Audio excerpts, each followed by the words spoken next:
Ito yung mini garden ko guys. Pansin ko yung mga tanim ko may mga bunga na pwedeng pikasin. May 2 piraso ng sitaw, pinitas ko na ito.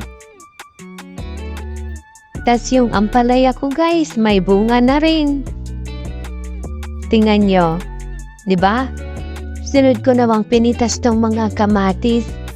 Maliliit siya guys kasi cherry tomatoes itong tinanim ko.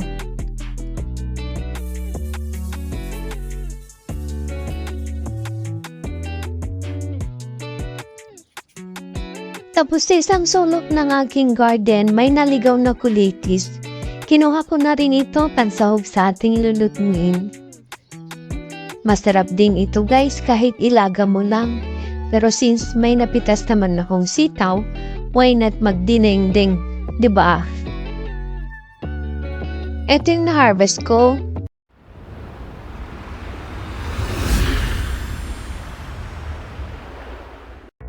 Sa kaserola naglagay na ako ng tubig, saka ko nilagyan ng sibuyas. Sinod ko naman yung kamatis na napitas natin kanina sa garden. Dinagdagan ko din ito ng sweet potato or kamote.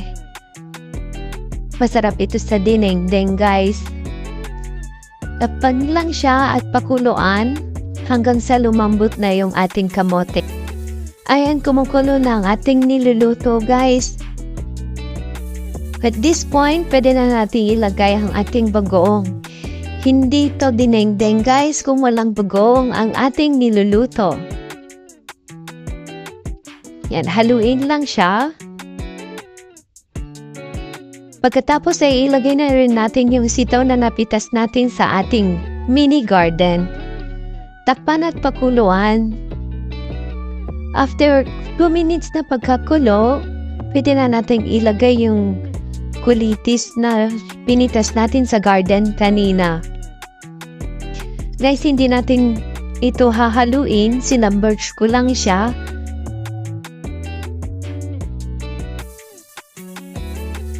Dahil mabilis lang naman maluto ang kulitis. Ngayon takpan natin siya for about 1 minute.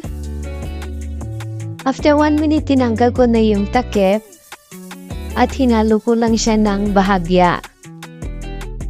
And ready na ang ating dinengdeng guys. Alam niyo bang masarap at manimis-namis ang gulay pag bagong pitas? Kaya magtanim na din kayo.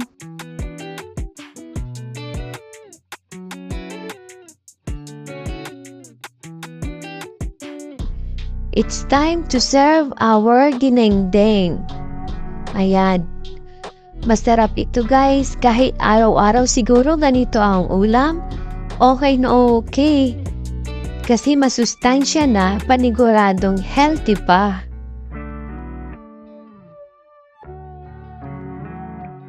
Guys, ini-encourage ko kayong magtanim.